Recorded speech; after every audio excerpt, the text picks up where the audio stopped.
الحمد لله رب العالمين والصلاة والسلام على أشرف الأنبياء والمرسلين وعلى آله وصحبه أجمعين.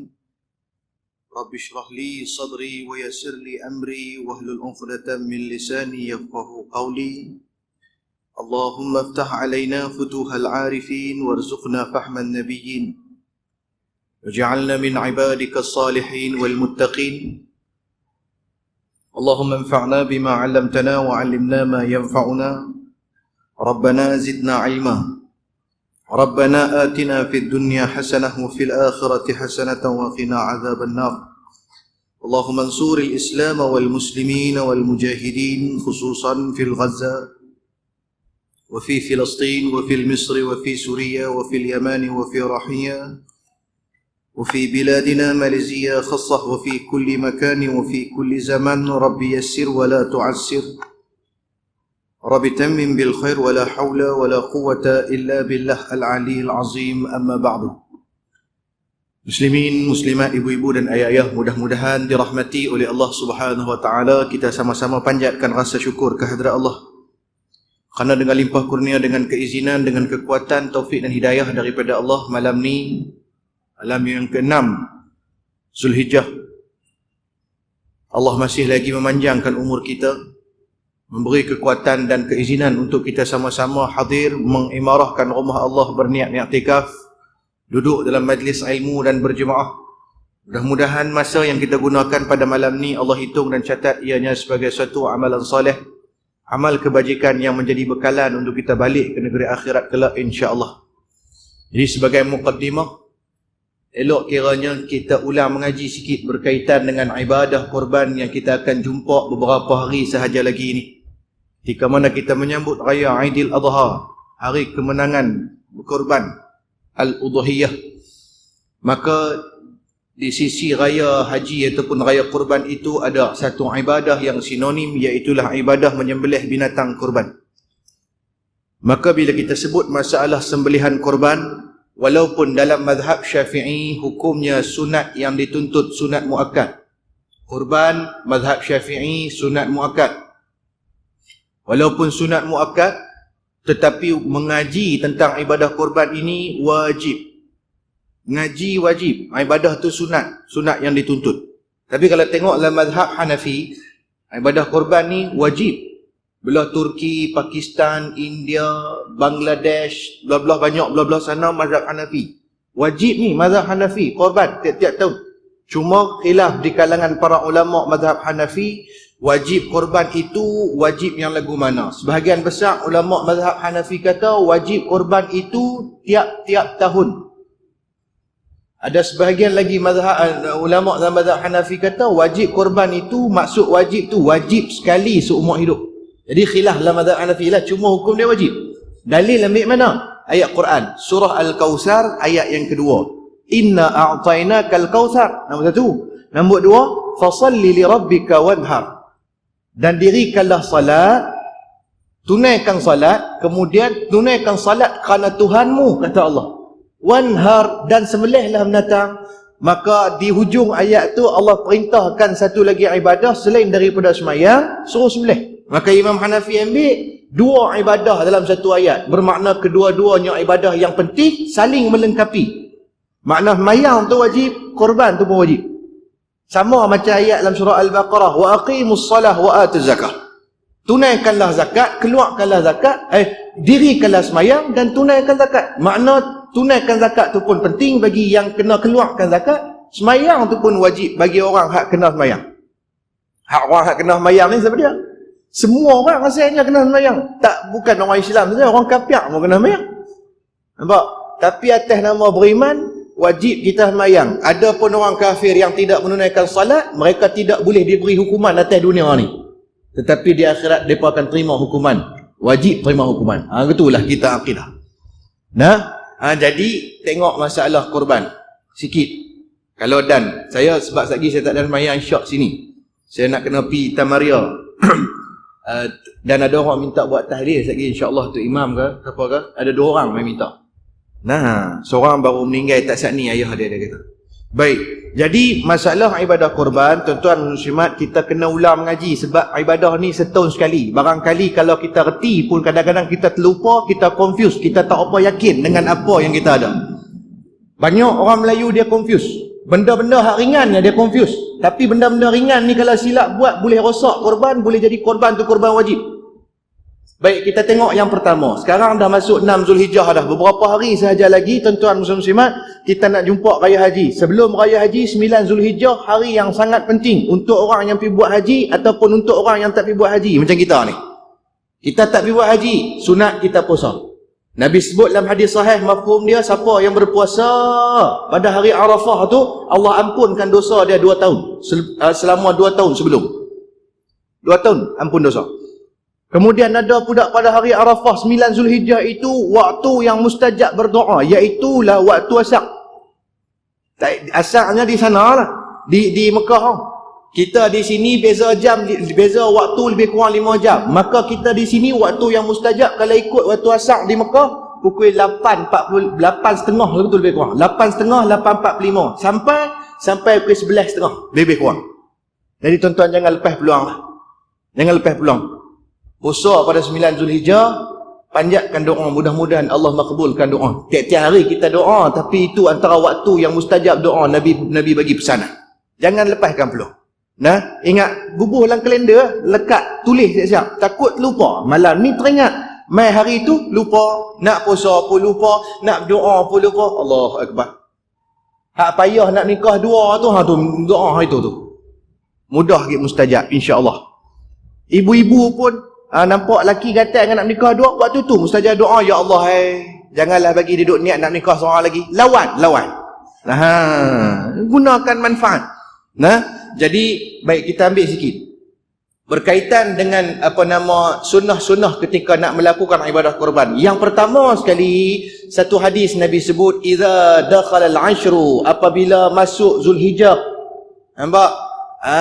Kemudian kita ini turidu an muzbih, kita ini berhajat, berangan, berazam, bercita-cita untuk masuk kurban, untuk melakukan kurban. Nabi kata bila masuk 10 awal Zulhijjah, bila masuk 1 Zulhijjah, kita berazam dan bercita-cita untuk melakukan kurban. Fala yumsik, maka janganlah dia memotong ataupun hendaklah dia menahan akan segala bulu dan kukunya supaya tidak dipotong. Mana Nabi suruh kita ni, kalau hang niat nak masuk kurban, bukan niat, kalau hang azam nak masuk kurban tahun ni, bermula 1 Zulhijjah sampai 10 Zulhijjah tu, jangan potong kuku dengan bulu, mana-mana bulu, rambut ke, misai ke, janggut ke apa, terus duk trim. Kalau kata ada angan-angan. Angan-angan, dia tak sama dengan niat dan wakil. Ni 3 perkara yang kita selalu duk confuse ni. Yang pertama, masalah azam. Yang kedua, masalah niat. Yang ketiga, masalah wakil. Dengar macam mudah, tapi banyak yang tak faham. Nombor 1, azam. Azam ni tak nanti confirmation. Kita duit pun tak ada lagi. Maka esok 1 Zulhijjah, contohnya kita berazam. Kita habang kat bini kita, mak hang weh, mau kalau ada duit tahun ni aku nak masuk korban setumpuk. Duit tak ada lagi, tapi dia azam dah. Cita-cita dia nak buat perkara kebaikan. Boleh pahala dah tu. Cuma bila dia azam lagu tu, sunat dia tahan bulu dan kuku. Jangan duk kerat. Kalau kerat, hukum dia makruh dalam mazhab Syafi'i. Makruh. Beberapa mazhab yang lain, tuan-tuan muslim-muslimat, ada ulama kata harus, ada ulama kata makruh sama dengan Imam Syafi'i. Imam Hanafi kata harus kalau dia nak potong pun. Imam Syafi'i kata makruh sebab Nabi suruh jangan potong. Imam Syafi'i kata korban tu sunat berdasarkan hadis ni. Nabi kata siapa yang ingin melakukan korban, maksud ingin tu Nabi bagi pilihan. Boleh nak buat, boleh tak buat. Tapi lebih afdal kalau boleh buat. Mana ingin tu option. Bila option bukan suruhan cara mutlak, Imam Syafi'i kata sunat saja. Tak korban. Tapi korban boleh bertukar menjadi wajib jika sekiranya kita bernazar. Korban sunat kita duduk lalu waktu korban 10 sampai 13 Zulhijjah itu waktu korban. Tuan-tuan muslimin muslimat. Adapun korban hak wajib, kita bernazar untuk melakukan korban. Nazar ni dia at-talaffuz bil lisan, dia mesti berlapaz dengan lidah. Makna kita lapaz di lidah kita, aku bernazar nak buat sesuatu perkara. Kita telah pun mewajibkan sesuatu perkara yang tidak wajib ke atas kita. Nah, sebab tu jaga baik-baik masalah nazar. Asal benda tak wajib tapi kita wajibkan atas kita. Makna kita wajib tunaikan. Seperti mana hak kita nazar.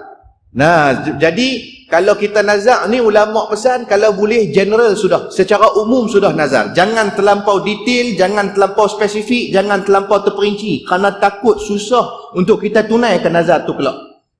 Nah, kalau nak nazar, aku nazar nak korban seekor lembu. Kalau aku lega penyakit ni, aku nazar nak korban seekor lembu. Makna dia wajib korban seekor lembu. Cuma dia tak letak masa bila selamat untuk dia. Nah, jadi bila masuk waktu korban tahun ni, dia tak ada duit nak buat korban. Dia tidak wajib untuk buat tahun ni. Nampak? Sebab dia tak sebut bila. Tapi kalau dia sebut bila, waktu tu lah dia kena tunai. Ataupun dia kata aku nazar nak korban seekor lembu. Lembu tu warna hitam, berat 2,5 pikul, tanduk 2 kaki. Mampu. Wajib cari lembu seperti mana hak dia sebut tu. Sebab tu saya kata jangan terlampau detail. Habaq kata nak korban, nazar nak korban lembu sudah. Nah, sebab tuan-tuan muslimin muslimat, masalah nazar ni dia sah pada perkara yang sunat dan harus sahaja. Adapun nazar benda yang haram, benda yang wajib tidak sah. Dia nazar benda wajib. Contoh, aku kalau bini aku bagi menikah seorang lagi, aku nazar nak semayang asar. Tak sah. Ada pula nazar nak semayang asar. Benda wajib mana sah? Hang tak nikah wajib semayang asar. Ataupun aku kalau dapat anak kembar ni, bini ku bersalin ni boleh anak kembar, aku nazar nak tikam nombor bagi kena, bila kena buat kenduri di Masjid Taman Keladi. Pun tak sah. Nazar tu nazar haram. Yang harus dengan sunat sah. Nah, kemudian lepas tolong jaga jangan terlampau detail kerana takut jadi masyaqqah untuk kita tunai. Dia tak sama dengan lepas taklik. Lepas taklik ni untuk rumah tangga suami isteri, letak di mulut suami taklik tu. Dia nak ikat isteri dia dengan sesuatu perkara. Dah lepas taklik kena lepas di mulut juga, tetapi sangat berbeza dengan lepas nazar. Lepas taklik kalau boleh jangan umum, jangan terlampau general sangat. Kalau boleh taklik tu lepas biar dalam, biar terperinci, biar detail. Dia bergaduh dengan bini dia. Hang kata kat aku kata kat hang, sama-sama bergaduh. Dalam kali dia geram, dia kata kat bini dia, hang kalau hang keluar pada rumah ni jatuh talak. Jatuh talak satu kalau hang keluar pada rumah ni. Ni orang panggil lepas taklik cara umum, sangat berbahaya. Susah pada bini, susah pada dia kelak. Bila bini dia keluar pada rumah, dia ikat bini dia dengan pintu rumah. Manakala bini dia keluar tu, pi sidai kain, pi sapu laman rumah, pi ambil daun pandan tepi rumah, jatuh talak.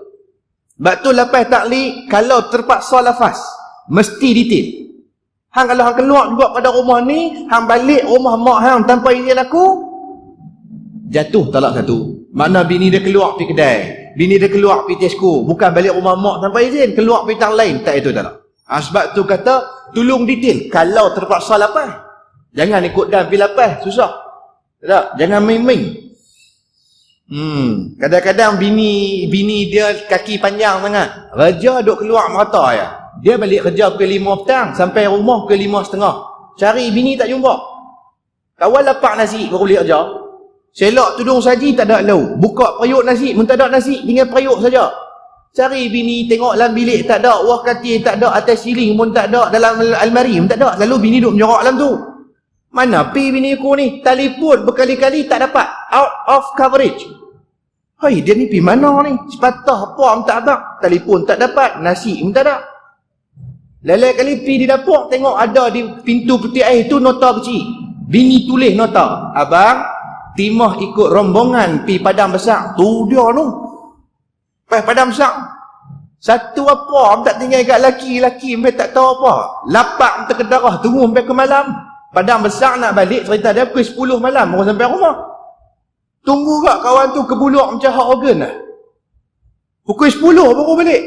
Tutur narita, periuk belanga, apa pulut ayam, pulut udang ada belakang ni, buah oren, buah apple. Abang, ni buat balik barang ni. Kita duk geram lama dah. Ambil buah oren tu sumbat masuk dalam mulut dia. Nampak liang sangat hang ni. Hang jaga. Hang keluar pada rumah ni lepas ni tanpa izin daripada aku lebih pada 2 marhalah jatuh talak. Dia ikat lagu tu. Nampak? Pesan banyak kali dah. Lalu gak duk buat. Aku yang jadi risau. Hang tu bini aku. Nampak? Dia ikat lagu tu. Contoh, kalau perlu melepaskan taklik, jangan terlampau umum. Mesti detail supaya tidak menyusahkan kita dan juga isteri kita kelak.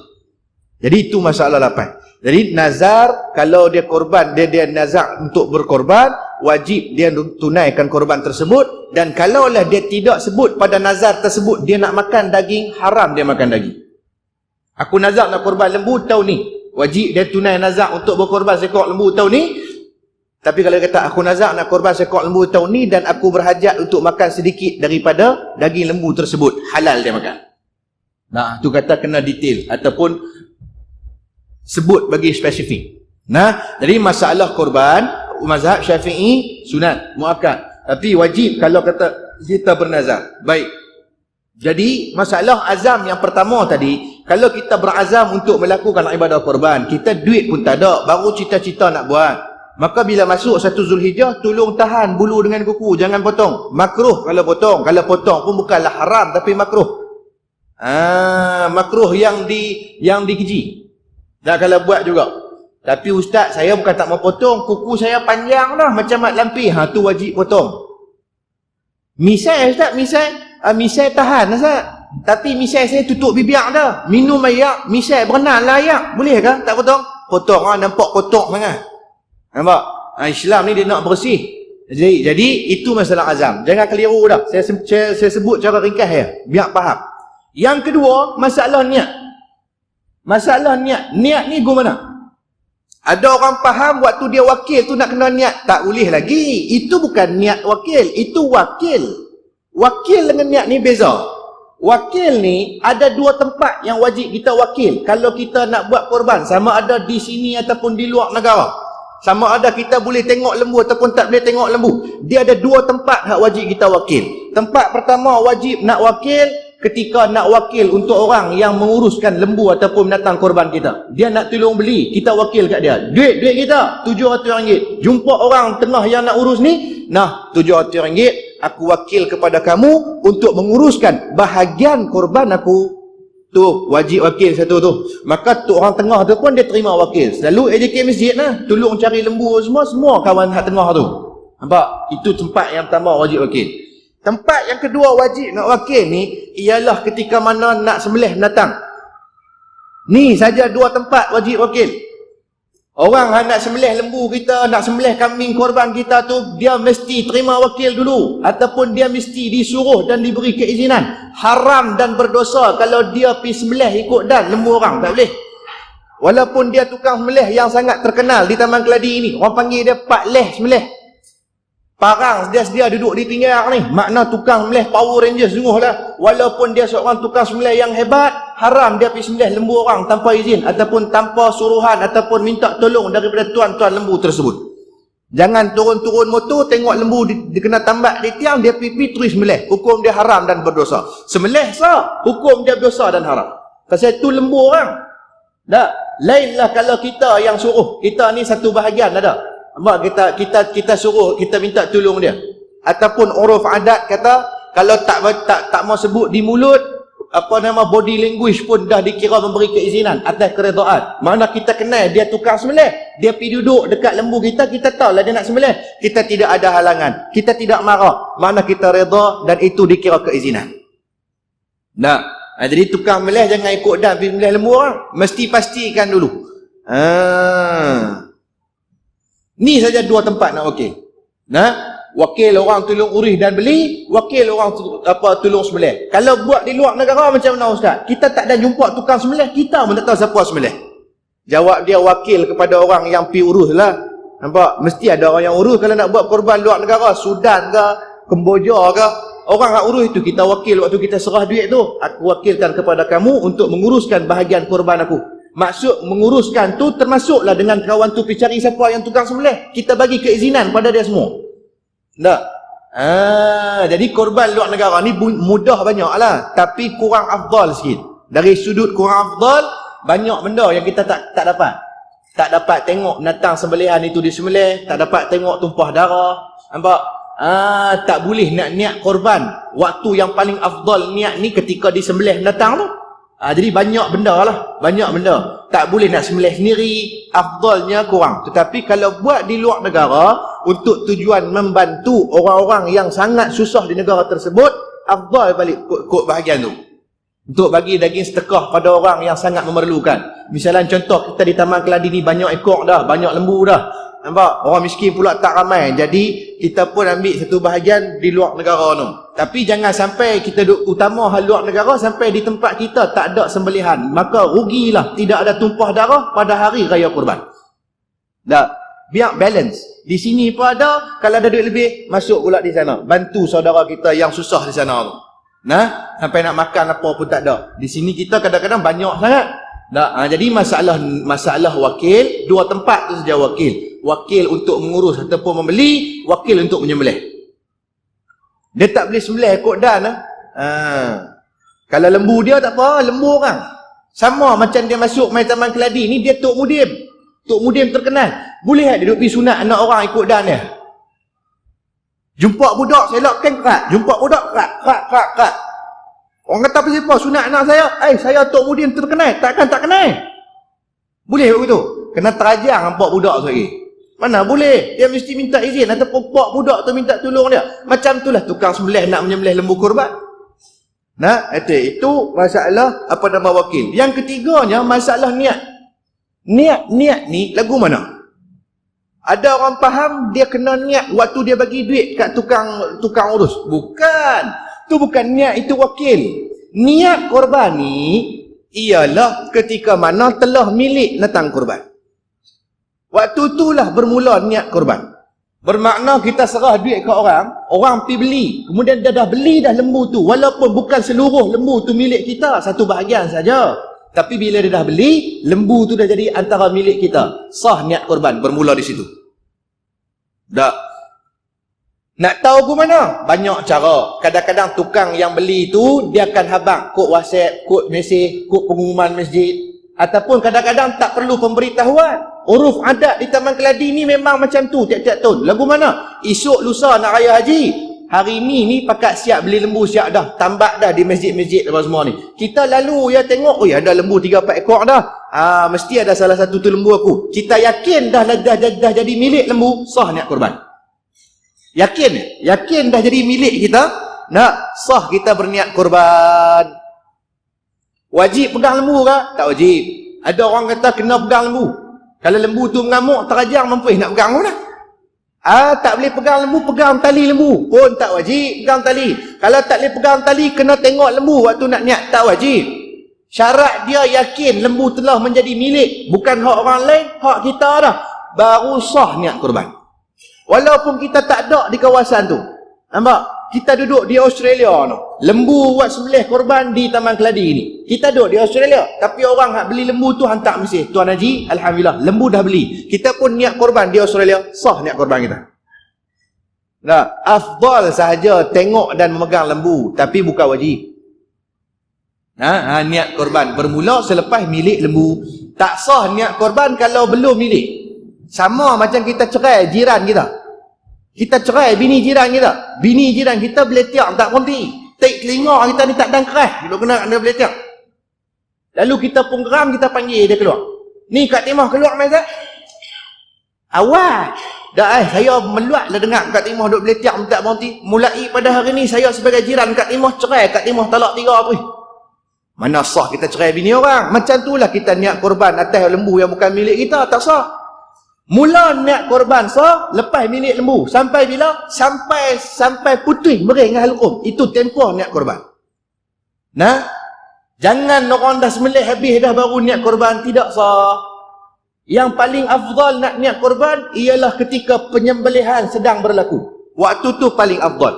Nah, orang tengah melih lembu ataupun kita sendiri yang sembelih lembu, kita niat waktu tu paling afdal. Kerana Nabi buat begitu. Dalam ketika mana Nabi menyembelih kibas korban Nabi sebut apa? Allahumma hadza minni wa min ahli baiti wa min ummati. Nabi kata, ya Allah, ini daripadaku, daripada ahli keluargaku dan daripada umatku. Nabi pun sembelih. Dalam satu riwayat lagi Nabi kata, Allahumma hadza min Muhammad wa ali Muhammad wa ummati Muhammad. Nabi kata. Waktu sembelihan tu, yang tu paling afdal. Sebab tu sunat pergi tengok. Sebab Nabi suruh anak Nabi, Sayyidatina Fatimah. Nabi kata, ya Fatimah, qum ya Fatimah, bangkit wahai Fatimah, fasyahidha. Hampir tengok orang sembelih. Hampir tengok orang sembelih kibas, kerana itu bahagian hang. Sunat kita bangkit pergi tengok. gugur darah-darah binatang korban, mengkafarahkan dosa-dosa kita. Sebab tu dia panggil raya Aidil Adha. Adha tu mai pada perkataan udhiyah. Nampak? Korban ataupun sembelihan. Jadi itu 3 perkara, masalah azam, masalah niat dan masalah wakil. Mudah-mudahan kita dapat faham sikit sebanyak. Masuk sikit berkaitan dengan perkara-perkara yang salah sebenarnya, tapi banyak berlaku dalam masyarakat Melayu kita bila masuk bab ibadah korban. Ada benda-benda, tuan-tuan muslimin muslimat, yang kita selalu duk buat dalam melakukan ibadah korban, tetapi sebenarnya syarak kata salah. Di antaranya, tuan-tuan muslimin muslimat, kita masuk bahagian korban untuk orang yang dah meninggal dunia. Kita masuk tumpuk korban niat atas nama orang mati. Dalam mazhab Syafi'i, tidak sah ibadah korban atas orang yang meninggal dunia, melainkan orang mati itu dia wasiat dulu sebelum dia mati. Ada wasiat, ada pesanan, ada suruhan daripada orang yang mati tersebut.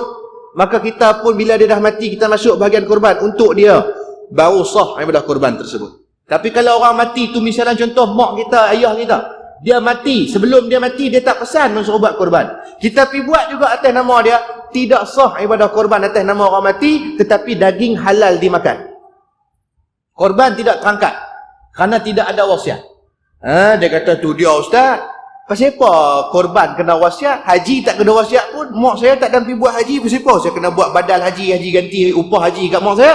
Haji wajib, korban sunat. Maka perkara sunat ni ulama kata perlu pada pesanan. Kalau dia dah tak ada, dia kata kalau lagu tu ustaz saya nak buat go mana, saya kalau boleh nak buat jugalah untuk arwah mak saya, nak buat favor, nak bantu mak saya ni banyak tolong saya. Kalau saya nak bagi pahala tu kat dia lagu mana, dah ustaz kata tak boleh buat atas nama orang mati. Dalam mazhab Syafi'i tu, kita tak mau bincang mazhab lain lagi, ambil mazhab Syafi'i dulu.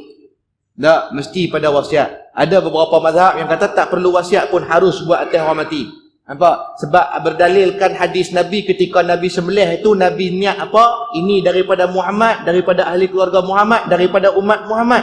Nabi sebut masa sembelih itu umat Muhammad. Siapa umat Muhammad? Kita semua. Waktu Nabi sembelih itu kita ada lagi?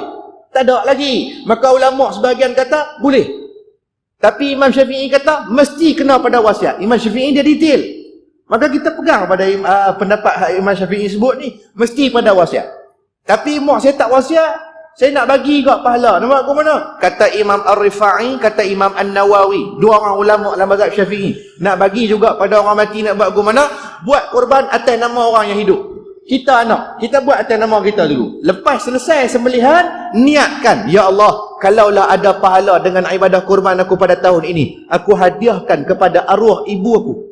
Kalau buat lagu ni, Nabi bagi jaminan, garanti sampai pahala. Nak sangkai apa? Nabi sebut hadis sahih, idza matta ibnu adam in qata'a amaluhu illa min salas. Bila mati anak Adam, habis putus segala amalan dia melainkan 3. Salah satu daripada 3 tu waladun salih yad'u lahu, anak soleh tolong doa kat dia. Maka kita buat korban tu ibadah, amal soleh, kebaikan, kebajikan, kita hadiahkan, kita doakan, mudah-mudahan kalau ada pahala hantar pergi kat mak aku. Itu doa kita, anak soleh. Nabi kata sampai. Tak ada khilaf ulama. Ada? Yang khilaf ulama ni masalah doa bukan daripada anak. Sebahagian kata sampai, sebahagian kata wallahu alam, atas kekayaan dan keizinan daripada Allah. Nampak? Tapi kalau anak sampai. Hadis tu sahih. Doa anak soleh kan? Kita buat baik, kita niatkan pahala kepada arwah ayah kita. Duk tengah terlemah dalam kubur, duk tengah terkapit dengan tanah tu. Mudah-mudahan dengan pahala yang dihantar itu meluaskan, menerangi, membantu mereka yang sedang kelemasan dalam kubur. Tu keadaan ataupun kaedah nak buat. Kalau tidak ada wasiat, buat dulu atas nama kita, hadiahkan pahala kepada arwah mak, arwah ayah. Makna lalu ke orang hidup dulu. Tuan muslimat. Jadi tolong faham. Selesai masalah. Kemudian waktu menyembelih korban, yang ni yang salah di sisi syarak ni. Waktu sembelih korban pergi takbir raya. Tengah duk sembelih tu kan kita duk takbir raya. Allahu Akbar, Allahu Akbar, Allahu Akbar. Boleh tak boleh ni takbir raya waktu sembelih korban? Takbir raya kita duk ngaji dah 2 kan, mursal dengan muqayyad kan. Jadi raya haji ni dia muqayyad, ada mursal pun ada. Mursal malam raya sampai pagi sebelum sembahyang raya. Muqayyad sampai 3 hari tasyrik tu. Bermula 9 Zulhijjah sampai waktu subuh, sampai waktu asar 3 hari tasyrik, hari yang last tu. 13 Zulhijjah last tu. Maka itu tempoh nak takbir muqayyad, tapi mesti sabit dengan sembahyang fardu. Mesti terikat lepas sembahyang fardu. Adakah kita sembelih menatang korban lepas betul-betul sembahyang fardu? Kita sembelih korban lepas habis sembahyang, kita balik dulu tukar baju, ambil parang apa semua baru main sembelih. Maka ada waktu tu takbir raya? Tidak ada. Yang ada takbir, sebut nama Allah, sunnah. Nah, jangan duk takbir raya, kesian kat lembu dia teriak lah. Dah lah kita sembelih dia duk takbir raya pula. Dia kata aku pun nak raya. Takbir saja, bukan takbir raya. Lainlah kalau lembu tu main letak tepi sejadah Tok Imam. Ikat siap letak tepi sejadah. Tok Imam, innaka hamidum majid. Assalamualaikum warahmatullahi. Assalamualaikum warahmatullahi. Cabut parang sembelih terus tepi sejadah.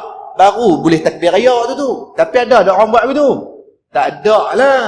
Maka tidak perlu takbir raya, hanya cukup bertakbir membesarkan Allah sudah. Tapi masalah ni kalau takbir raya waktu sembelih pun tidaklah sampai berdosa dan haram. Tak. Sebab dia masalah khilaf. Ada sebahagian kitab-kitab fiqh sebut boleh sebut. Cuma sebahagian besar ulama tidak bersetuju ketika menyembelih binatang takbir raya. Tidak setuju. Sebahagian besar. Sebahagian kecil ada pendapat kata boleh. Sebab tu saya tak keras sangat. Makna kalau ada pendapat yang khilaf, kita habaq bagi orang faham. Seeloknya tak payah takbir raya. Takbir sudah mencukupi.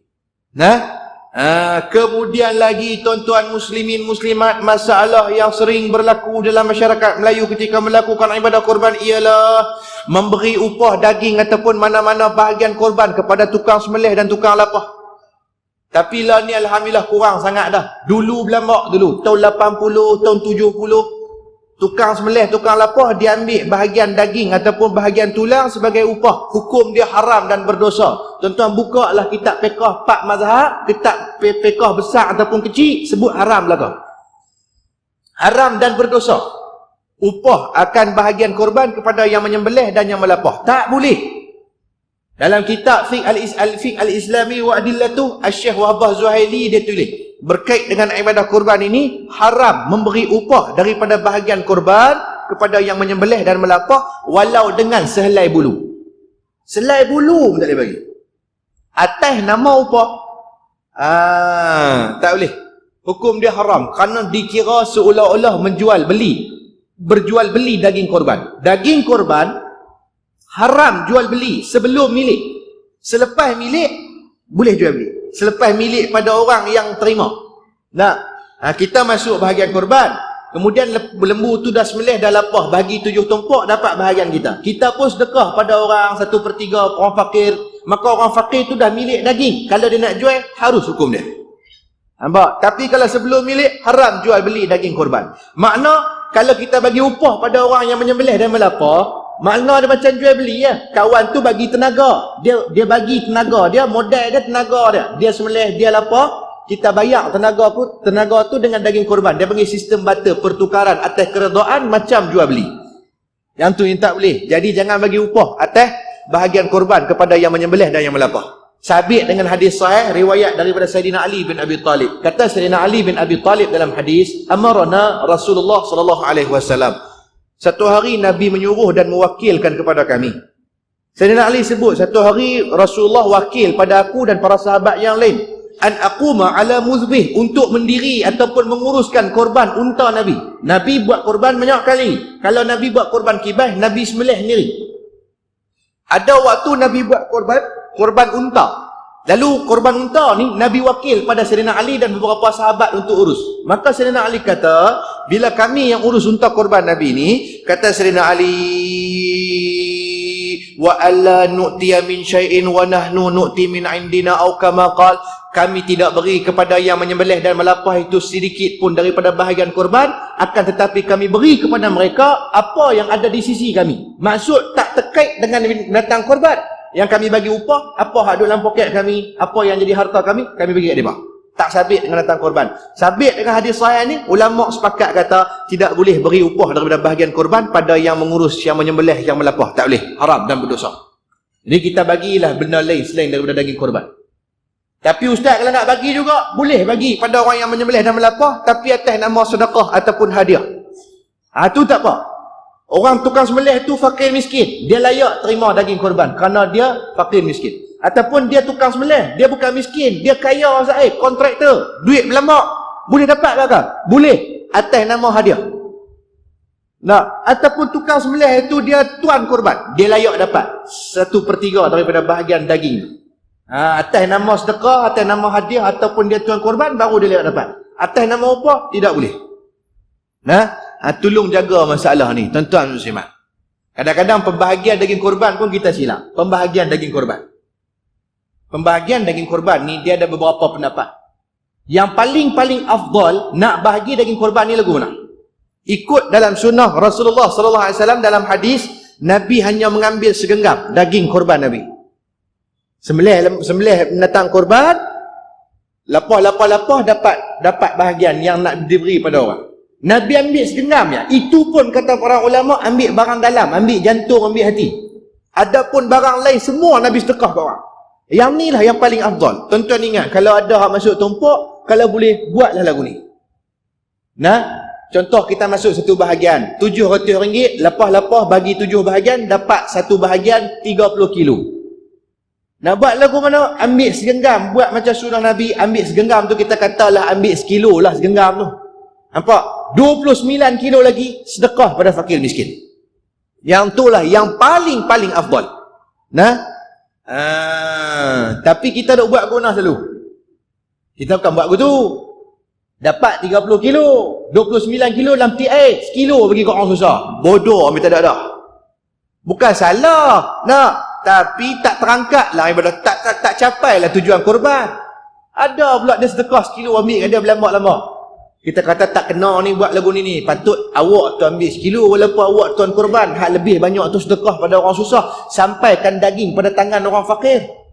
Dia kata tu dia ustaz, makan modal ambil sekilo. Ustaz ingat RM7 kan? 700 awak sebahagian. Takkan bagi 700 nak ambil sekilo? Rugi. Kalau nak kira rugi untung, tak usah masuk korban. Pergi beli daging di market. Korban ni tujuan nak menyampaikan daging pada orang yang fakir. Itu tujuan korban. Tak mampu lah ustaz, rasa sayang lah kalau nak bagi 29 kilo kat orang semua. Ada tak cara lain? Ada. Kedua afdal, pembahagian yang tadi paling afdal. Ambil sedikit, hak lain sedekah. Nombor 2, afdal, bahagi 3. 30 kilo daging, 10 kilo untuk orang fakir miskin. 10 kilo untuk orang biasa, atas nama hadiah. Orang kaya, saudara mara, jiran tetangga, layak dapat belaka. 1/3 10 kilo lagi untuk kita tuan korban.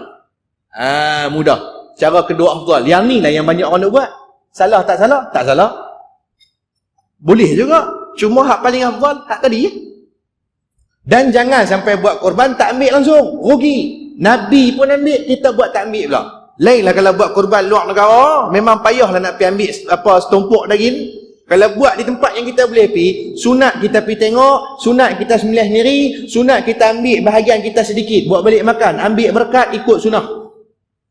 Dia kata ustaz, kalau Nabi ambil segenggam, saya kalau boleh nak lebih pada Nabi, tak mau ambil langsung. Kemat. Dia kira nak sedekah semua. Boleh tak boleh? Boleh. Nampak? Tapi rugi sikit lah. Dia bagi kat orang semua, dia balik tangan kosong. Padahal dia masuk tumpuk.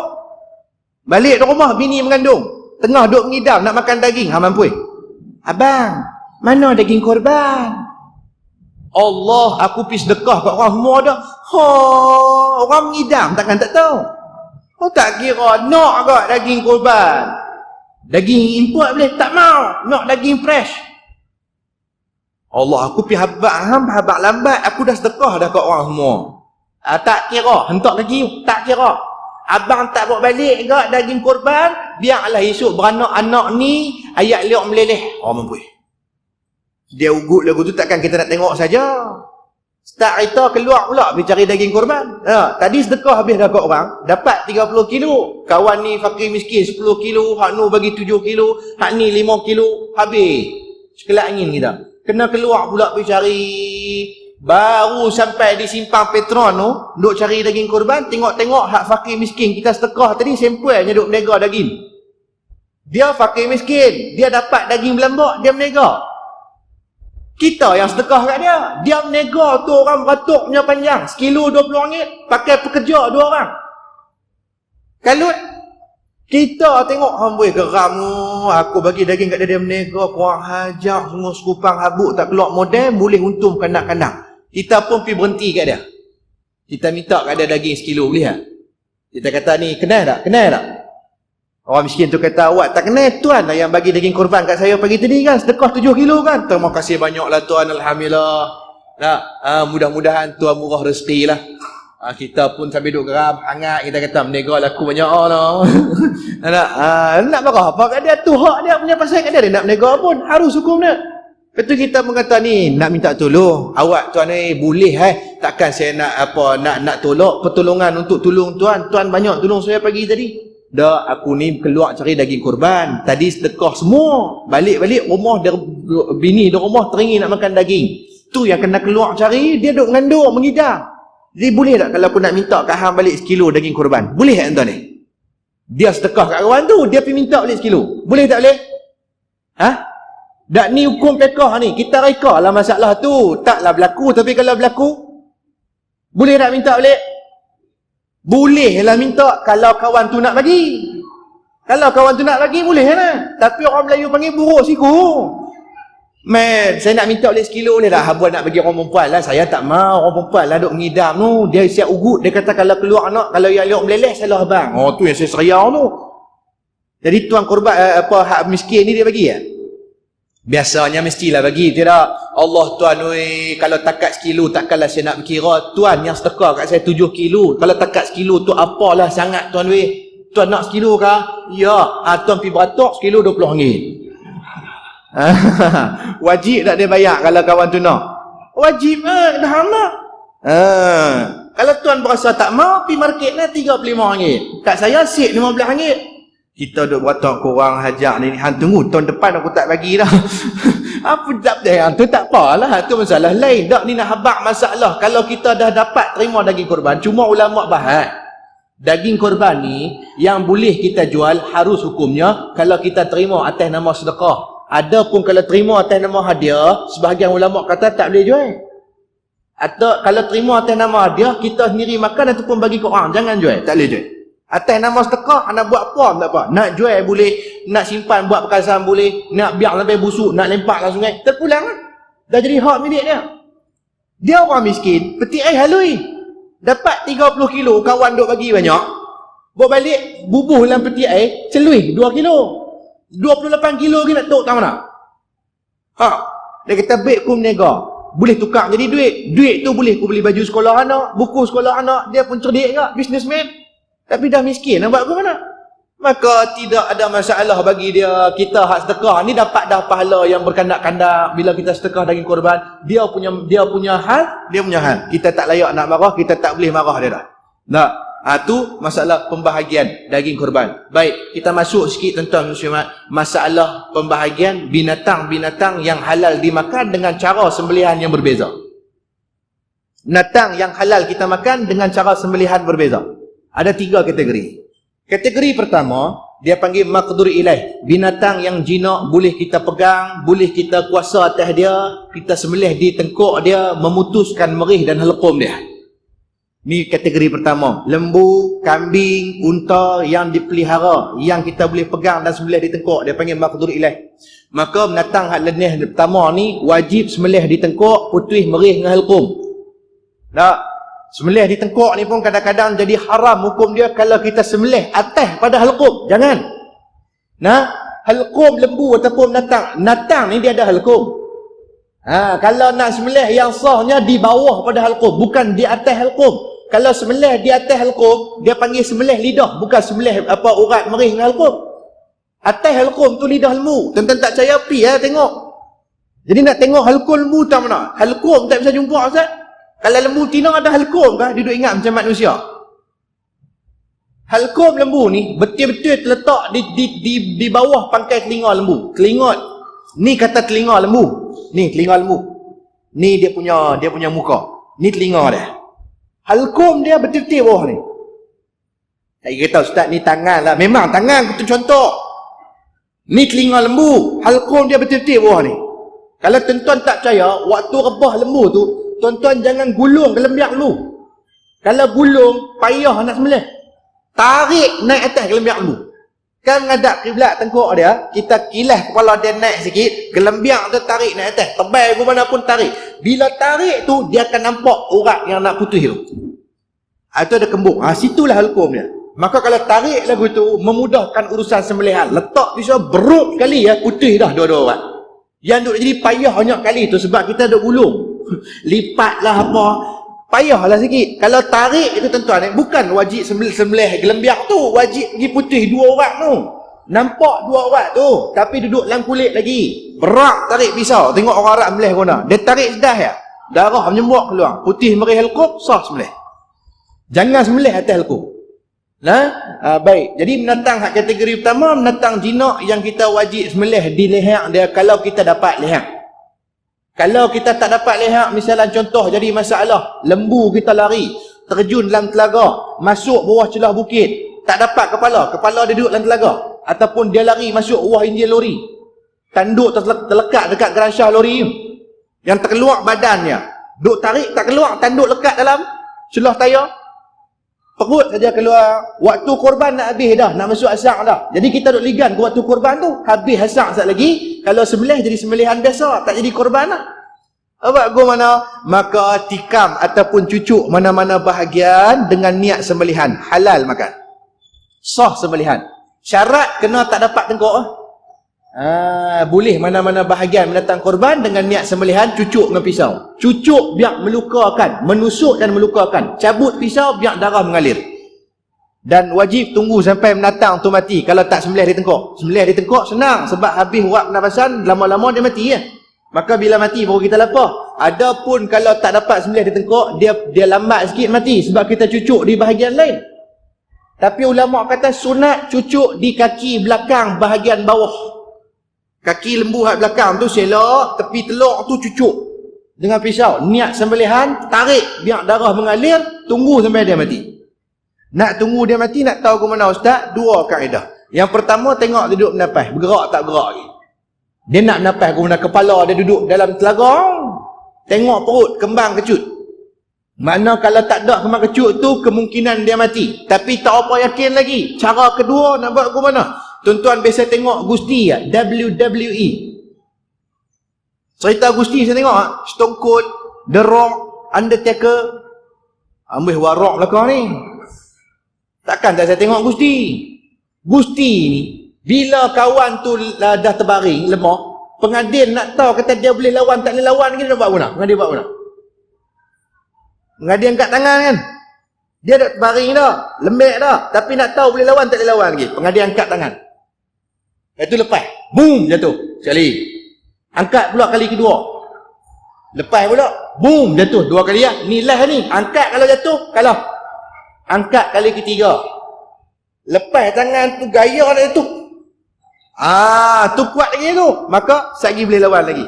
Lagu tu lah keadaan. Angkat kaki lembu tu lepas tengok. Kalau duk jatuh lagu tu tak ada apa dah tu, mati. Baru boleh lapar. Jangan bila tikam terus lapar. Hukum dia haram ketika mana lembu itu, binatang korban itu belum lagi mati. Cucuk mana-mana bahagian dengan niat sembelihan. Kalau tak dapat sembelih di tengkuk, atas rawami, atas berlaku kerumitan, masalah yang tidak mendapat di tengkuk. Itu binatang kategori pertama. Kategori kedua, binatang korban, binatang yang boleh kita makan ni dia panggil ghairu maqdur ilaih. Binatang yang liang, yang tidak jinak, yang tidak puasa kita atas dia. Binatang liang, misalnya contoh rusa, kijang, hak duduk lautan tu, hak liang. Boleh jadi juga bukan hanya sekadar binatang tu duduk lautan. Binatang tu kalau asal binatang jinak pun boleh jadi liang. Lembu, kambing hak kita belah. Tapi kita lepas lama daripada luar kandang. Jadi dia jadi liang. Rebau, tengok kita lari. Jadi nak pegang payah. Bila nak pegang payah, binatang kategori kedua ni boleh sembelih menggunakan senjata tajam daripada jauh. Guna anak panah, guna lembing, guna peluru. Syarat peluru tu tajam, daripada senapang ataupun pistol, peluru tu mesti tajam. Tak. Peluru tajam, jumhur kata halal makan. Kalau peluru tu tumpul, 3 mazhab haram makan. 1 mazhab halal makan. Imam Syafi'i, Imam Hanafi, Imam Hanbali. Haram makan binatang yang mati daripada hasil daripada tembakan peluru yang tumpul. Senjata tu tumpul. Haram makan. Imam Malik kata halal oleh kerana peluru itu walaupun tumpul tetapi laju dia menembusi kulit. Dia bukan menghentak tetapi menembusi. Jadi Dr. Yusuf Qardawi kata pun halal makan dalam kitab fatwa yang terbaru, halal makan daging yang mati akibat tembakan peluru yang tumpul. Kerana peluru tumpul bukan menghentak seperti mana yang Nabi sebut dalam hadis melarang makan, tetapi peluru tumpul itu dia laju, dia bulat, peluru menabung. Nampak? 2 laras Browning senapang tu tembak. Satu kelongsong peluru ada 6 biji peluru dalam tu. Bila kita tembak, peluru tu pecah. Bila pecah, dia akan masuk dalam badan binatang. Peluru tu laju, dia tembus kulit, masuk dalam daging, menyebabkan pendarahan berlaku daripada daging tu, darah pun keluar. Maka binatang tu mati bukan kerana hentakan peluru, kerana dia kecil, tetapi kerana pendarahan yang berlaku. Halal makan. Nah. Jadi tuan-tuan muslimin muslimat, maka bila mana kita nak melepaskan peluru ataupun melepaskan senjata, ketika mana kita berburu nak menyembelih binatang, mesti niat sembelihan dengan nama Allah. Waktu nak tembak, nampak lati lintas niat sembelih, pam, bismillahirrahmanirrahim, kena binatang tu. Kalau tak mati lagi, cedera saja kena peluru, wajib kita sembelih di leher dia, putihkan merih al-qub. Kalau dah mati, tengoklah pada keadaan kita ni, sebab benda ni khilaf ulama. Ada kata boleh makan, ada kata tak boleh makan. Jadi terpulang pada kita. Tak. Tu jenis binatang sembelihan dengan menggunakan senjata. Sebab apa tak boleh pakai peluru yang tumpul? Sebab hadis Nabi, hadis yang sahih daripada Adi bin Hatim At-Ta'i. Hadis ni dalam Sahih Muslim, jilid yang ketiga, hadis yang ke-1529. Adi bin Hatim satu hari dia main tanya Nabi, "Ya Rasulullah, bagaimana jika sekiranya aku melemparkan seekor binatang dengan mi'rad?" Adi tanya, "Satu hari aku lempar." Mi'rad ni senjata yang ada pemegang, ada ulu, ada batang. Dia panggil mi'rad, ada mata pisau, mata tajam, lepas tu tempat pegang. Adi bin Hatim tanya, "Satu hari aku lempar seekor binatang dengan pisau, dengan parang. Maka kena pada binatang tu, mati dia, halal tak aku makan daging dia?" Adi bin Hatim tanya, "Halal tak aku makan daging dia?" Jawab Nabi SAW, "Halal makan daging binatang yang kamu lemparkan itu dengan syarat yang kena pada binatang dan mematikan dia itu belah yang tajam, yakni mata yang tajam, melukakan, menghiris dia. Halal makan." Kalau hadis dia bunyi macam ni. "Bagaimana jika saya melempar binatang buruan dengan mi'rad dan mengenainya?" Bagaimana keadaan kalau aku lempar binatang buruan tu dengan parang, lepas tu kena pada binatang tu? Maka jawab Nabi SAW, "Apabila kamu melemparkan dengan mi'rad dan dapat melukainya, maka makanlah hasil buruanmu." Makna Nabi suruh makan tu halal makan lah. Kalau kena dan melukakan binatang tu dengan belah mata pisau. Akan tetapi kata Nabi SAW, jika yang mengenai itu batangnya mi'rad ataupun ulu pisau, maka janganlah kamu makan. Hadis riwayat Muslim juzuk 3, hal yang ke-1529. Makna kalau kena tu batang, ulu, jangan makan, tak boleh makan.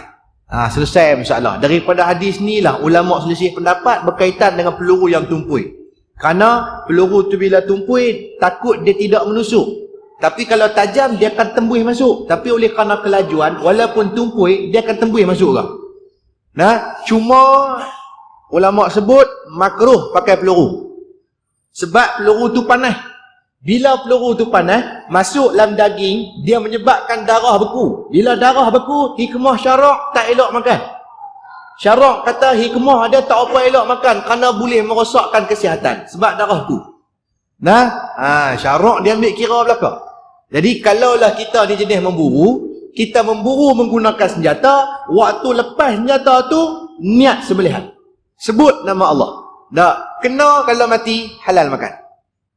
Sebab tu, kalau kata binatang jinak pun boleh, kita nak sembelih, tak mau pegang, baling pisau Pisau ke kerih ke tak kira.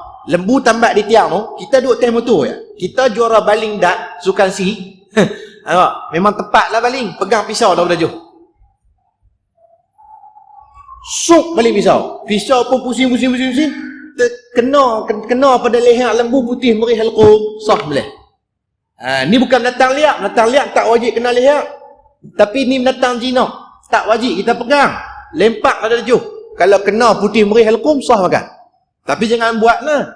Tak kira pergi buat lah orang taman keladi. Tak kena lembu, kena orang tu kan pegang tu. Tak pasal-pasal meninggal lah. Tapi boleh Sebab nak sembelih ni, tuan-tuan muslimat, dia bukan syarat kena pegang.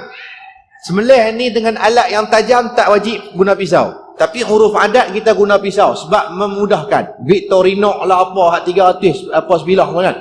Tapi tak mau guna pisau Ustaz, boleh? Boleh. Lah jangan guna 3 benda yang haram. Kuku, gigi, kaca. Kuku, gigi, tulang.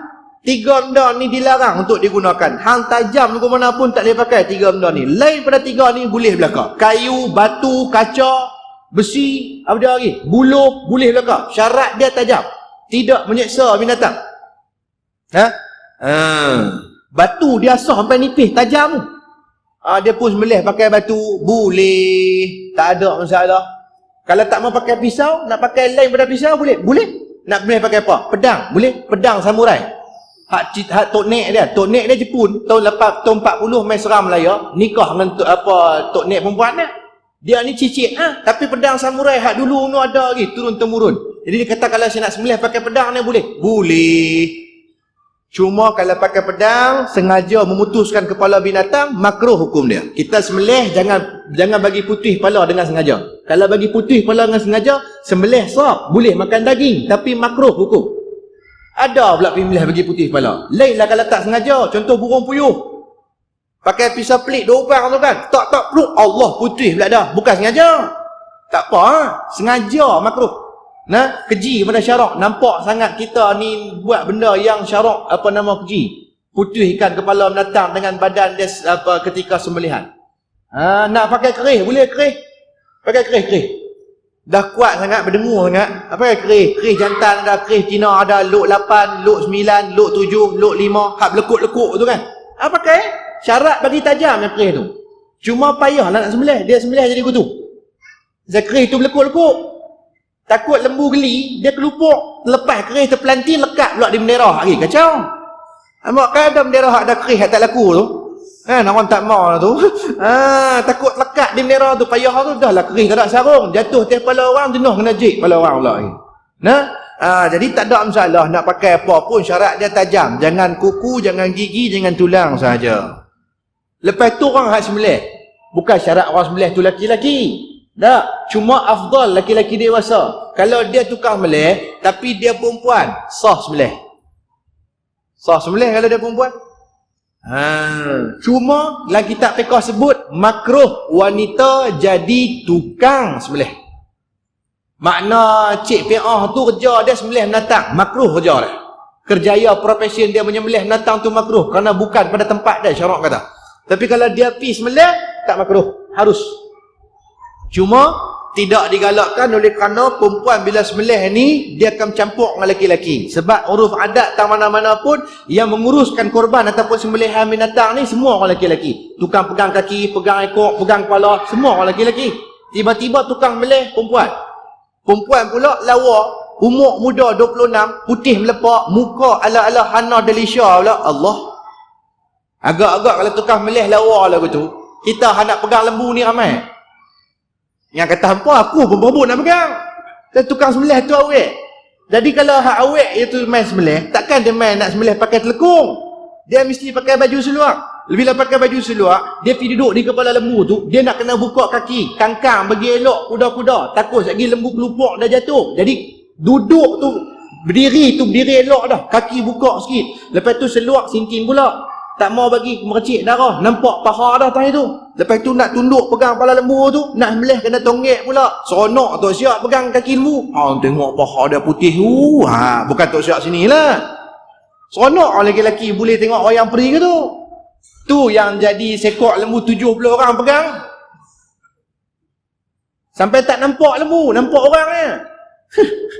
Hak tak ada pegang lembu, tak apa. Aku pegang hang, takut hang jatuh. Nak juga. Tahun lepas waktu Tok Syak sembelih, nak cari 3 orang membayar. Tahun ni bini muda Tok Syak sembelih, berebut orang. Buat undian terus. Tahun lepas Tok Syak nak panggil, "Mai sak pegang kaki ni, aku seorang mana boleh lagi lembu ni kelupuk." "Oh, minta maaf Tok Syak, saya bukan tak mau pegang, tapi saya tak boleh tengok darah. Saya cepat pitam, kalau darah-darah ni saya tak berani." "Oh, pandai, cepat pitam lah, nak pengsan lah, ada belaka alasan. Waktu lapar nak pitam, waktu sembelih nak pitam, waktu minta ke darah 2 pinggan." Tu tak pitam tu. Jadi hak tu lah, kalau boleh jaga ikhtilat percampuran lelaki perempuan, boleh jaga aurat, orang perempuan tu kuat, silakan dia sembelih. Tak ada masalah sikit pun.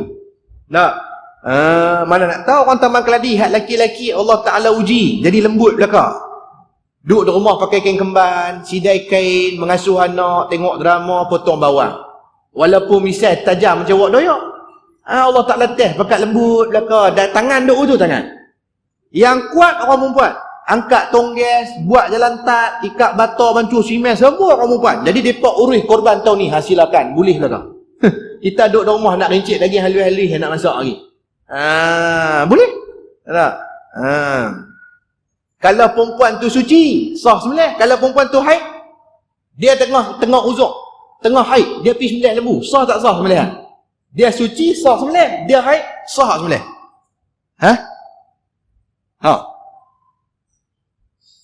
Jawab dia sah lah. Saja tanya nak bagi faham. Dia tak kait langsung dengan haid dan suci perempuan ni. Nampak?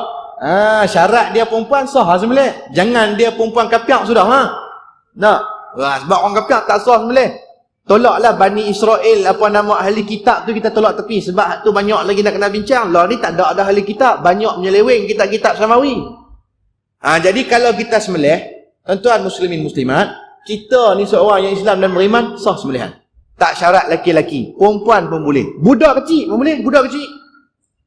Cucu kita balik daripada pasti, umur 5 tahun setengah. 5 tahun setengah duk belajar di pasti, kepiah pun herot pakai. Beg galai Ultraman, tangan kanan pegang hand spinner, tangan kiri pegang yoyo, di tengkuk ngentun terbih. Budak kecil. Maka budak kecil itu pun sembelih lembu, sah sembelihan, tak ada masalah sikit pun. Cakap tak terus sikit, Tok Wan, mana lembu nak melih tu? Tok Wan kata, tu ada 3 ekor, mai cek melih. Dia pun melih, sah sembelihan. Budak kecil, syarat dia mumayyiz. Dia boleh beza baik buruk, silakan. Tak syarat balik. Ada pun lain pada budak kecil, kalau orang tu khunsa, sah sembelih. Orang tu gila, sah sembelih. Dia orang gila. Dia ambil pisau, dia kata, ni lembu siapa? Dia gila. Pakai seluar pendek.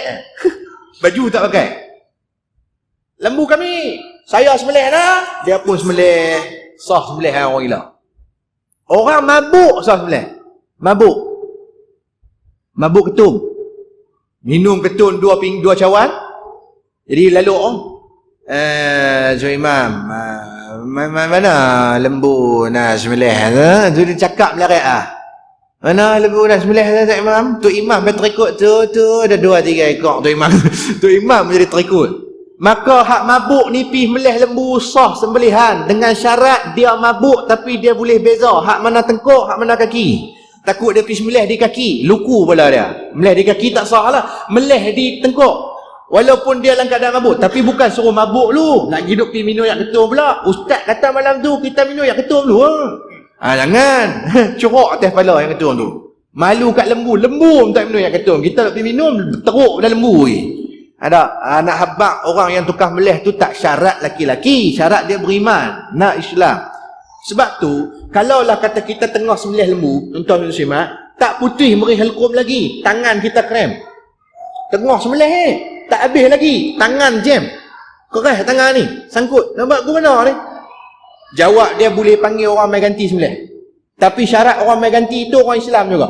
Haji Mat, mai tolong Ustaz, tangan saya keras ni, tak boleh nak teruskan sembelih ni. Haji Mat mai ambil pisau, sambung sembelih putih meri helkum, sah sembelihan, halal makan daging. Yang tak boleh, kita pergi panggil acong ataupun mutu suami. Tengah meleh tangan krem. Acong, sini mari. Apa pasal? Sambung sembelih, wak punya tangan sudah sakit. Dia pun ambil main sembelih. Hayya, ini macam senang oh. Dia meleh, tak halal makan daging. Ataupun panggil tanah balut. Pasal semalam skor kan. Tak boleh tu. Mesti panggil orang yang Islam dan beriman untuk sambung sembelihan sampai putih merih al-qum. Jangan sampai orang yang bukan Islam yang memutuskan merih dengan al-qum. Tidak sah makan. Tidak sah sembelihan, tak halal makan. Jadi itu keadaan sembelihan. Baik, tengok satu lagi kategori binatang tadi terlupa. Yang pertama binatang jinak, yang kedua binatang liar. Yang ketiga binatang yang tuan-tuan muslimin muslimat boleh kita sembelih menggunakan binatang buruan. Anjing buruan. Kita boleh sembelih guna anjing buruan.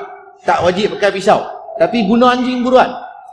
Syarat binatang buruan tu kita latih muallamah. Kita pergi buru rusa, kita tembak rusa. Rusa tu kena tembak cedera, dia pun jatuh. Kita suruh anjing buruan kita ni pergi tangkap rusa tu. Dia pun pergi ambil, dia bawa balik main rusa tu, dia gonggong di tengkok rusa. Rusa mati dah. Dalam gonggongan dia tu rusa mati.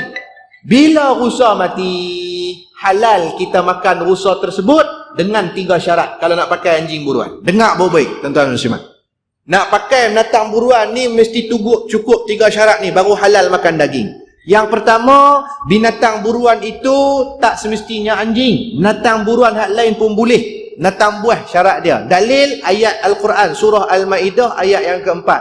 Mafhum daripada ayat keempat surah Al-Maidah ni kalau tuan-tuan tengok makna, Allah Ta'ala firman apa? Allah Ta'ala kata, mereka bertanya kepadamu Muhammad, apakah yang dihalalkan untuk mereka? Katakanlah telah dihalalkan bagimu yang baik-baik dan buruan yang ditangkap oleh binatang buas yang telah kamu ajar, yakni yang muallamah, dengan melatihnya untuk berburu. Kamu mengajarinya menurut apa yang telah diajarkan Allah kepadamu, dan maka makanlah daripada apa-apa yang mereka, yakni binatang buas yang dilatih itu tangkap untuk kamu, dan sebutlah nama Allah atasnya waktu melepaskannya. Bertakwalah kepada Allah, sesungguhnya Allah amat cepat hisabnya. Al-Maidah ayat 4. Daripada dalil ni tuan-tuan ni, sepakat ulama 4 mazhab kata kalau binatang buah itu kita latih, halal kita makan daging yang dia bawa balik, tapi dengan 2 syarat yang lain. Syarat pertama, binatang buah itu mesti kita latih untuk berburu. Syarat yang kedua, kita lepaskan dia dengan nama Allah.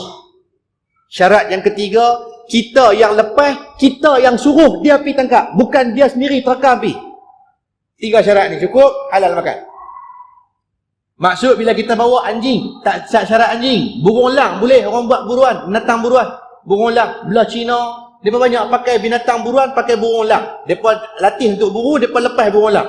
Burung elang lalu ke atas awan tu kan, tengok ada binatang di bawah, dia turun, pergi sambak, dia bawa naik atas. Bukan dia sambak arnab kecil, dia sambak rusa 30 kilo. Dia cengkam dengan kuku tu, rusa tu mati tu. Ada tengok dalam TV, dia tangkap ni, buruk mayat. Burung elang dengan main buruk mayat 35 kilo, duk rabat pokok, dia terbang, dia turun, dia samak buruk mayat tu, dia bawa naik atas. Buruk mayat tu babai tu. Terkapai-kapai. Boleh burung elang yang dilatih untuk memburu, ataupun harimau. Rimau kita takut ada tempat dia bela rimau ada kecil, dia latih buru. Rimau taring 4 inci. Kita lepas rimau tu untuk pergi tangkap binatang. Lepas dengan nama Allah niat sembelihan, kita latih rimau tu untuk buru. Dia bawa balik mai kijang ke apa ke, halal kita makan. Syarat binatang tu binatang halal yang kita makan. Bukan semua binatang dia bawa balik kita boleh makan. Dia bawa balik bewak takkan nak makan. Haram makan tu. Serigala boleh pakai. Syarat kita latih, syarat kita lepas dengan nama Allah, syarat kita yang suruh dia pergi, bukan dia terkam pergi ambil. Kita tembak rusa jatuh. Bila kita suruh dia baru dia pergi ambil. Nampak? Dia bawa balik mai, halal makan. Kita tembak rusa jatuh. Kita tak dan suruh, dia terkam pergi dah. Haram makan, kerana itu bukan makanan kita, itu makanan dia. Tu kata dilatih tu. Bila dilatih ni, walaupun benda tu dia duk makan, tapi dengan arahan kita baru dia pergi. 3 syarat ni bagi cukup. Tak? Cuma gamok dengan tak gamok ayah nak makan. Tuan-tuan gamok? Anjing buruan bawa balik mai rusa, tapi kita yang suruh dia pergi tangkap rusa tu. Dia bawa balik mai rusa tu mati dalam gonggongan dia dah. Ayat liok dia duduk meleleh. Kita nak makan tak? Tak apa gamak lah pasal kita ni allergic dengan anjing, je tak? Sebab dalam mazhab Syafi'i, anjing ni najis. Tak kena. Tak kena. Cuma lebih baik buang kerana takut infection gitu lah. Bertasamuh lah maksud dia. Jadi dengan kita ni kalau anjing kita allergic sikit sebab mazhab Syafi'i dia sebut najis anjing seluruh tubuh. Berdasarkan apa? Berdasarkan dalil daripada hadis Nabi, riwayat Abu Hurairah. Nabi kata idza walagal kalbu fil ina'i faghsiluhu sab'a marrah aw lahunna min tin aw min turab aw kama qala. Bila anjing datang menjilat bekas airmu, maka basuhlah bekas tersebut 7 kali basuhan, salah satu daripada basuhan tanah. Daripada hadis ni Imam Syafi'i kata Nabi suruh 7 kali basuh, makna anjing tu najis berat, mughalladhah. Dua mazhab, Imam Hanbali, Imam Hanafi, anjing tidak najis melainkan ayat liok saja najis. Ayat liok anjing saja najis, yang lain tidak, berdasarkan hadis yang sama. Pasal apa? Faham beza? Sebab Imam Hanafi, Imam Hanbali kata Nabi kata bila anjing tu jilat baru basuh 7 kali. Anjing jilat takkan dengan kaki, dengan lidah. Di lidah tu ayat liok, maka ayat liok dia saja najis, hak lain tidak. Nampak? Jadi kita berpegang pada mazhab Syafi'i, najis keseluruhan anjing, melainkan ada lebih kurang pada masalah pegang itu bila mana kedua-duanya kering. Bila anjing itu kering, kita kering, pegang, tidak ada masalah, tak wajib basuh. Dengan syarat, masalah kedua-dua kering, bila kita pegang tak nampak zahir najis di tangan kita bila kita lepas sentuh, maka tak wajib basuh. Kalau yang wajib basuh ni apabila ada salah satu basah ataupun dua-dua basah, maka bila salah satu ataupun dua-dua basah, ihtimal uruf adat kata najis berpindah. Kalau kering sama kering tidak berpindah najis, sebab tu tak wajib basuh. Sebab tu masalah kering dengan kering, jangan nampak anjing saja. Lain pada anjing, najis lain pun kalau kering sama kering tak wajib basuh. Tak wajib basuh. Tai orang tak wajib basuh kalau pegang, tapi syarat tai tu kering lah. Tak, kita balik masjid ni, ada orang murah berak tepi jalan. Tapi 2 minggu lepas dia berak 2 minggu lepas. Bila lepas 2 minggu, tai tu jadi kering dah. Tak nampak macam rupa tai dah, tapi nampaklah ketui tu. Kita balik masjid tengok ketui datang apa? Kita pula orang Melayu, dia nak tahu tu tinggi. Datang apa ketui? Berhenti motor, pergi turun. Ketui apa? Ambil pegang. Apa dia ni? Tanah ke apa? Cium. Ui, tai orang! Lempar. Dia pegang dah, dia cium. Kan? Bila dia lempar lagu tu, wajib dia basuh tangan dah. Tai tu kering, tangan dia kering. Tak wajib basuh. Kalau dia tak nampak ada lekat najis-najis walaupun sedikit di tangan, tak wajib basuh. Dia pun kata kurang hajak siapa murah berak, dia start motor, dia pun balik, tak dah sampai rumah, singgah kedai roti canai. Roti banjir tu, makan. Oh, sedap tu. Nampak? Contoh. Maka tak wajib basuh kalau kering, kalau pegang najis orang pun. Tapi bukan suruh pergi pegang, lagi balik nak pegang tai pula. Yang saya sebut ni kalau tak sengaja. Kalau dia sengaja, hukum dia haram dan berdosa. Ada pula sengaja duk pergi pegang najis, mengotor dan menyebabkan najis berpindah pada tubuh badan. Tak boleh sengaja. Tak sengaja tak apa. Jadi masalah anjing tuan-tuan muslimat, kalau nak bela untuk buat buruan, harus hukum syarak kata. Nak bela anjing ni boleh. Bukan macam orang hak duk bela tengok di Kuala Lumpur dalam TV tu kan. Ada perempuan bela, dia buat macam kucing tu, bawa naik kereta, lepas lah rumah pimai. Bodoh, ambil tak ada arah ni. Nak bela anjing ni boleh, syarak bagi, tapi untuk beberapa sebab. Nampak? Nabi kata man ittaqaza ilahi kalban, barang siapa yang memelihara anjing atas tujuan beberapa sebab ni tak apa. Atas tujuan masyiyah ataupun saidah, dia bela anjing tu untuk dilatih buru, ataupun dia bela anjing untuk jaga harta benda dia, ternakan dan tanaman dia, ataupun dia bela anjing tu untuk dibawa peneman ketika berjalan berseorangan, menjaga keselamatan. 4 sebab ni harus bela. Lain pada 4 sebab ni, Nabi kata apa? Intuqisa min ajrihi kulla yawmin qiratani. Allah tarik pahala daripada orang yang bela anjing dengan sengaja ini, 1 hari 2 qirat, 2 bukit Uhud hilang pahala Allah tarik. Rugilah. Tak, jangan buat perangai huduh aku ni. Nak, Lainlah kalau kita ni bela lembu kambing kita kerja duk hilang, maka kita pun beli anjing seekor untuk jaga kandang lembu kita. Silakan boleh. Hari tu upah Pak Gad pun Pak Gad tidur. Pak Gad pukul 3 pagi lena. Mata berat, minyak cat kapak ada, bubuh teh kening nak bagi mata cerah. Dia main time ngantuk ni jangan kata teh kening, dia tuang dalam jik mata lena. Waktu lena tu penyamun main curi, 2 ekor lembu dah hilang, tak guna duit. Dia kata upah Pak Gad 800 bulan, hilang juga. Dia pun pergi beli anjing yang dilatih untuk jaga harta. Boleh? Sekok 6,000, bukan anjing pergi kutip tepi jalan, tu tak boleh. Tu au, ada tak boleh. Anjing hak cengeu, ada 10 anjing paling garang dalam dunia. Yang paling garang Pitbull, nombor 2 Bulldog, nombor 3 German Shepherd, nombor 4 Alaskan Minamil. Ni jenis anjing Alaskan Minamil ni, anjing hak duduk di atas salji tu, duk tarik kereta ski tu kan. Tuan-tuan rajin tengok cerita orang putih kan, Born Ultimatum ke, tu kan ada kereta atas salji tu yang duk tarik tu, itulah Alaskan Minamil, garang dan laju. Dia pergi beli seekor, dia pergi buat untuk jaga kandang dia. Dia beli, dia bubuh dalam sangkak, jaga kandang lembu dia. Ataupun dia ikat dengan tali. Jangan pergi lepas dalam kandang lembu. Pergi lepas dalam kandang lembu jadi masalah pula lagi. Anjing tu menikah dengan lembu, keluar anak jadi ambu. Mampui. Ataupun lenjing. Jangan lepas nak ikat. Dia menikah dia bukan kata apa. Nak? Ikat. Maka bila dia ambil anjing untuk jaga ternakan, tak ada masalah. Harus hukum dia. Bila penyamun nak main curi pun, seriau penyamun. Baru rabat pagar penyamun. Baru rabat tembok. Anjing bau. Bunyi. Bila kena lagu tu sedih, jadi guna. Terkejut penyamun, jatuh tersembab. Agak-agak dia nak rabat je dah. Dengar suara pun tak berani dah. Kalau rabat kena tokak lagi tak pasal-pasal, aku kena jahit pula. Cancel tujuan curi. Tidak. Ataupun dia bela anjing untuk tujuan teman dia waktu dia keseorangan. Dia selalu duduk keluar dengan suami mati. Jadi dia duduk kawasan pendalaman, kawasan tu banyak jenayah, rogol, culik, samun, ragut, semua ada. Jadi dia ni suami mati, maka kalau dia nak keluar daripada kena seorang-seorang. Dia tak berani, takut keselamatan terancam. Dia beli seekor anjing, bawa teman jalan, bukan peluk, ikat tali ya. Maka harus hukum dia.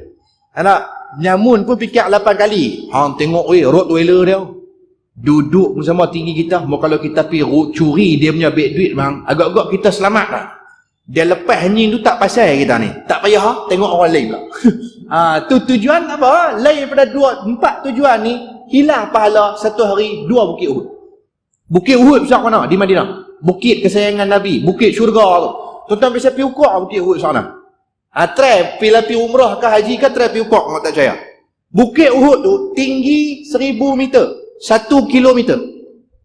Ukur lilit keluasan Bukit Uhud 7 kilometer. 7,000 meter. Gunung Everest paling tinggi di dunia 8 kilometer, 8,000 meter lebih. Bukit Uhud 1 kilo dah. Mana dah besar lah. Kalau tuan-tuan tak percaya, bawa telitik pergi ukur, tengok angkut kumuhung. Ni kajian orang yang buat. Nampak? Jadi besar tu lah hilang pahala 2 Bukit Uhud sehari. Kalau dia bela anjing tak ada sebab. Banyak lagi natang lain boleh bela, poker boleh bela, bela anjing siapa? Nak? Kalau nak bela dengan sebab pun ulama pesan dah. Kalau nak bela juga boleh, tapi jangan bubuh depan rumah. Bubuhlah sangkak tapi jangan bubuh depan rumah.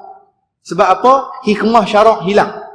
Apa dia? Menjauhkan silaturahim orang. Tuan-tuan, kalau tuan-tuan pergi rumah siapa-siapa, rumah kawan-kawan, dia bela anjing, dia bubuh depan rumah, tuan-tuan berasa nak masuk tak? Baru bagi salam ni, Assalamualaikum. Bunyi. Allah maha weh, ada anjing pula dah. Jom balik, aku lemah perut tengok. Nampak? Bini dia kata Allah barang, dia bola sangkak bukan dia lepas. Memang depan kita, belakang kita tak duduk bergelitin atas sofa lagi, kita nak duduk pula, aku tak mau. Jadi jauh silaturahim orang. Nampak? Orang tak berasa nak pi. Maka sebab tu ulama kata nak bela bubuh di belakang rumah ataupun di tepi. Bubuh depan menyebabkan fitnah timbul. Tak? Nak bela sangat biar ada sebab lah. Bukan tak ada sebab ikut dan suka kita yang nak bela. Nampak? Dah lah rahmat Allah pun tak masuk. Nampak? Rahmat tidak masuk pada rumah yang ada 3 benda. Gambar, patung, anjing. Jaga. Jadi masalah buruan, masalah anjing yang dilatih untuk memburu, kalau dia bawa balik makanan ataupun daging ataupun binatang yang halal kita makan, boleh makan, tak ada masalah dengan 2 syarat yang tadi ini. Dia dilatih untuk memburu, kita lepas dengan nama Allah, kita yang suruh dia pergi tangkap. Kalau duduk saja, kita duduk di rumah, tiba-tiba anjing buruan kita, tu kita latih. Tiba-tiba dia buat balik, mai sekok binatang haram kita makan. Toh dia pergi tangkap tak mana ke. Bekas anjing lain tokok ke apa ke, haram makan. Lain kalau kata kita yang suruh dia pergi. Jadi ni 3 keadaan ataupun kategori binatang, tuan-tuan muslimin muslimat, yang halal kita makan dengan 3 cara sembelihan yang berbeza. Nah, baik. Satu lagi, tuan-tuan muslimat, masalah kita guna peluru tumpul ni, dia termasuk sekali peluru tumpul itu terbih. Dia panggil qasbi. Nampak? Terbih. Kena batu, mati. Tak boleh makan. Tak, pasal dia mati dengan hentakan, bukan dengan hirisan.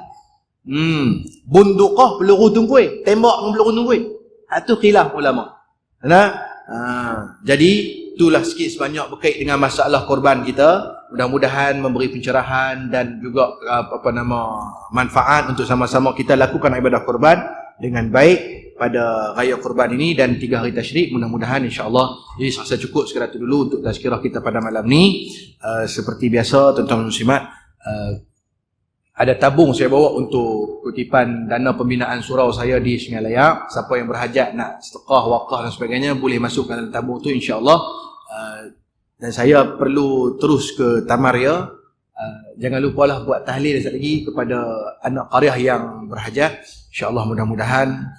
Sekali lagi saya mohon ampun dan maaf jika sekiranya ada perkataan yang kasar, terasa dan sebagainya. Aqulu qawli hadza wa astaghfirullahal azim li wa lakum. Wassalamualaikum warahmatullahi wabarakatuh. Bismillahirrahmanirrahim. Allahumma anfa'na bima 'allamtana وعلمنا ما ينفعنا ربنا زدنا علما ربنا آتنا في الدنيا حسنة وفي الآخرة حسنة وقنا عذاب النار اللهم اجعل جمعنا هذا جمعا مرحوما وتفرقنا من بعده تفرقا معصوما وصلى الله على سيدنا محمد وعلى آله وصحبه أجمعين والحمد لله رب العالمين تقبل الله منكم